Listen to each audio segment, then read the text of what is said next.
Amis du jus d'orange, bonjour. Alors, un petit imprévu. Ce matin, je voulais presser mes oranges comme je fais assez souvent grâce à mon Citrus 200. Et mon Citrus 200, et ben, subitement, il a fait clong et puis plus rien. Alors, c'est quoi un Citrus 200? C'est quelque chose que j'ai depuis au moins 1985. Puis je suis arrivé en Vendée en 1985 et je crois me rappeler que je l'avais déjà à ce moment-là. Donc là, vraiment, c'est un appareil dont on peut absolument pas parler d'obsolescence programmée, vu qu'on peut voir qu'il m'aura duré un sacré bout de temps et que, voilà, je l'ai quand même très souvent utilisé, donc il est largement amorti. Mais voilà, de toute façon, enfin par principe, je vais quand même voir s'il n'y a pas moyen de le réparer. Alors c'est un truc qui est tout bête, hein, c'est une sorte de pressoir électromécanique. Quand on appuie dessus, bah, ça met en route un moteur qui tourne a priori, je crois toujours dans le même sens, hein, parce qu'on entend à l'intérieur, je l'ai jamais ouvert, mais il y a un système, je pense, d'engrenage, hein, une sorte de crabot qui fait qu'il bah, il change de change. En gros, il tourne comme ça et il permet de presser des agues. Alors, bah, on va regarder si on peut regarder ce qu'il y a à l'intérieur. Alors, comme on peut le voir, là, il n'y a pas de vis apparence, mais très souvent, dans ces trucs-là, là, on voit qu'il y a des caches. Souvent, elles se planquent en dessous. Donc, on va regarder s'il y a moyen d'enlever ces caches. A priori, oui. Et bingo, on voit bien ici des vis. J'étais en train de l'utiliser. Hein. Quand on l'utilise, il fait un bruit très caractéristique. Hein. Il tourne dans un sens, il fait clong, clong.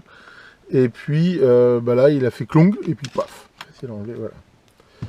Alors, allons-y pour les vis. Enfin bon, ça prouve que, contrairement à ce que certains disent, il y a des appareils électroménagers qui quand même durent relativement longtemps. Hein. Là pour info, je ne veux pas leur faire de pub, mais c'est un modèle Philips. Alors maintenant, ce qu'on peut dire aussi quand même, parce que c'est vrai que les gens me disent ouais mon vieux frigo il m'avait duré 20 ans. Ouais, ça prouve qu'il y a 20 ans, on faisait des frigos qui duraient 20 ans. Ce qui est vrai que maintenant c'est pas forcément du. Enfin bon, alors on va regarder si on peut l'ouvrir maintenant que j'ai enlevé les deux vis, parce que là il n'y a pas l'air d'avoir de vis à cet endroit-là, donc c'est sans doute clipsé, je pense. Normalement, j'ai un outil pour faire ça, je vais aller le chercher. Bon, j'ai pas retrouvé l'outil que je cherchais, mais enfin voilà, j'ai cette bédane là, on va voir si j'arrive à déclipser. Apparemment, c'est pas évident du tout. Ah, c'est bon, je pense que là, c'est. On tient le bon bout. Tac, clac. Alors, il y a un truc qui a cassé. Oui, alors manifestement, c'est quoi qui a cassé? Bon, on va dire que c'est pas trop grave. Alors, bah, comme on peut voir, ce truc-là est d'une simplicité biblique, manifestement. Vu qu'on a en effet ce moteur euh, ici, donc c'est un moteur synchrone en fait. Hein. Enfin, voilà, c'est pas un moteur, il n'y a pas de balai, qui entraîne via ce pignon et ben, le système. Voilà, en gros, c'est une grosse démultiplication.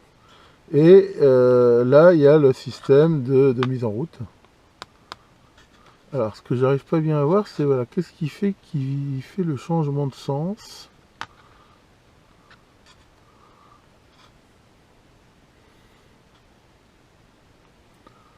Ça qui est pas très clair. Parce que là, en effet, on voit que ça fait juste interrupteur. Peut-être en dessous le moteur qu'il y a le système de changement de sens. Hein, je vois que ça. Alors, on va vérifier déjà avec un ohmmètre si. Mais je pense pas que c'est un problème de contact. D'abord, le contact, il a l'air bien propre. Et ça l'a fait au moment de la commutation en fait. Hein, vu que il y a un système que je vois pas encore pour l'instant ici, qui fait qu'il change de chance à chaque fois. Je pense probablement en permutant ou en inversant des bobines. Hein, comme ça. Hein, je pensais que c'était mécanique, mais a priori non. Donc là, si on se met en mode testeur de continuité, le secteur arrive ici. Alors déjà, même si ça paraît idiot, toujours quand même vérifier le cordon. Ça peut paraître débile, mais depuis le temps qu'il a été tourné et tournicoté. Donc là, a priori, c'est bon. Alors, je vais me mettre en mode beeper. Donc là, c'est bon. Et de l'autre côté, c'est bon. Donc là, ça permet quand même c'est pas un problème de cordon. Là, on peut tester l'interrupteur hein, qui marche bien. Et donc, ça veut dire que le problème ne vient pas de là. Alors, à mon avis, ça vient du système de commutation. Et de la façon dont c'est fait, je vois pas où il peut être d'autre que en dessous ça. Donc, je vais le démonter, puis on va voir.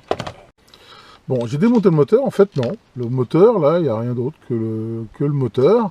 Alors, la pire des pannes, je pense, ça serait que les bobines soient coupées, mais a priori, non. On voit qu'a priori, là, il y a 2 bobines en série. Et quand on les teste, là, je ne sais pas si on voit bien, je vais regarder un petit peu plus comme ça.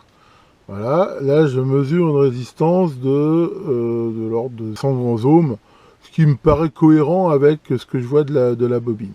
Alors, c'est une bonne nouvelle, parce que si c'était la bobine qui avait cramé, ça serait pas mal. Donc, ça veut dire que la panne ne vient pas de là.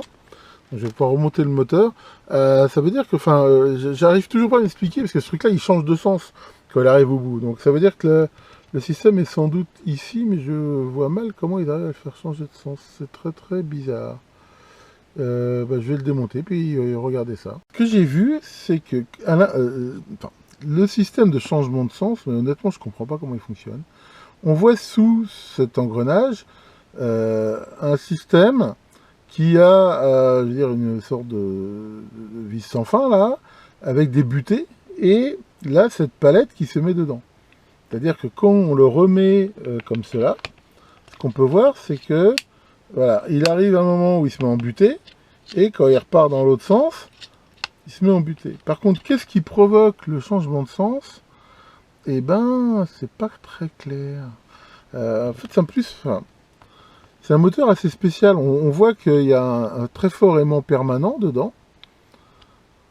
J'ai l'impression que j'ai, mais je comprends pas trop comment ça marche. C'est qu'en gros, quand le moteur bute dans un sens, eh ben, il vibre et il repart forcément dans l'autre.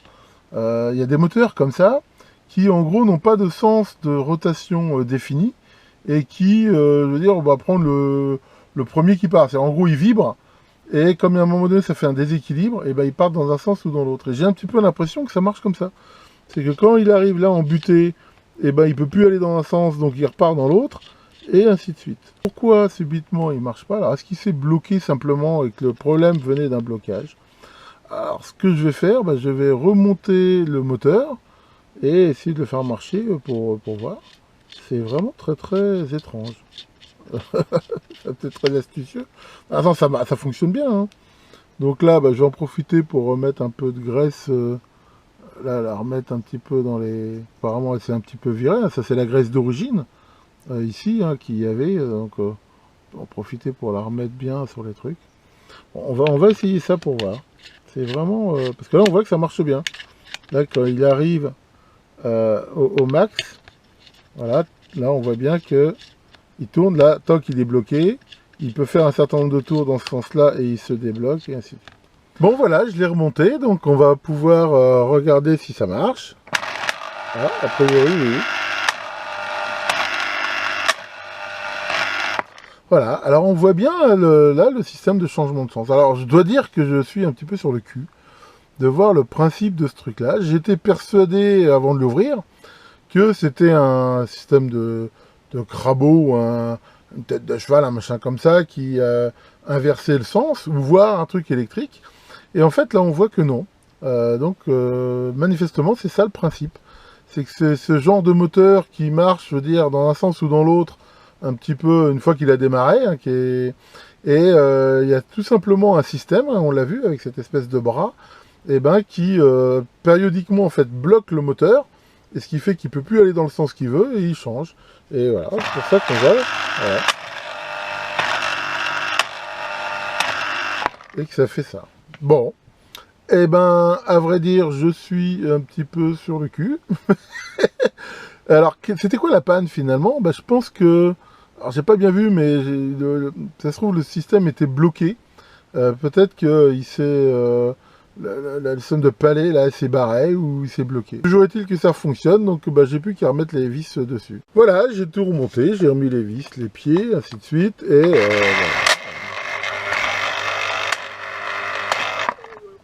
Donc, encore une victoire de Canard et qui mérite bien son petit autocollant du contrôle qualité. Bien, voilà pour cette réparation qui était absolument pas prévue, mais finalement je suis plutôt content dans la mesure où ça m'a permis de découvrir ce fonctionnement de ce machin que j'utilise comme ça depuis des dizaines d'années, et je me doutais vraiment pas que ça marchait comme ça, et à vrai dire, je salue le génie du mec qui a inventé ce truc-là, parce que c'est vrai que c'est pas idiot du tout. Finalement, on voit que c'est quelque chose de simple, a priori très fiable, il n'y a pas de contact de changement, il n'y a pas de pièces vraiment mécaniques, enfin, c'est finalement très, très astucieux, je trouve. Donc voilà, ça montre que d'abord on en apprend tous les jours et que le génie humain peut prendre vraiment beaucoup de formes. Alors normalement j'avais prévu de vous faire une vidéo comme je vous l'avais promis pour vous montrer cette nouvelle charge électronique que j'ai reçue là, mais c'est pas grave, je vous ferai dans une prochaine vidéo. Il n'y a rien qui presse. Hein. Tiens Maurice, qu'est-ce qui t'arrive? Tu te sens coupable? Oh bah pourquoi? Parce qu'il y a quelque temps, tu avais vu une étoile filante. Et alors? Et alors, tu avais fait un vœu. Et c'était quoi ton vœu? Que le week-end dure tout le temps. Ah, c'est donc toi. Tout s'explique. Bon, et ben, en parlant de week-end, c'est quand même la chance, même si c'est vrai qu'on les remarque pas trop. Ouais, dans la mesure où je travaille quand même pas le week-end, ça me change et je vais pouvoir donc continuer à vaquer à mes divers projets. Donc je vous souhaite à tous un très bon week-end, hein, malgré tout ce qui se passe, et je vous dis à très bientôt pour de nouvelles vidéos.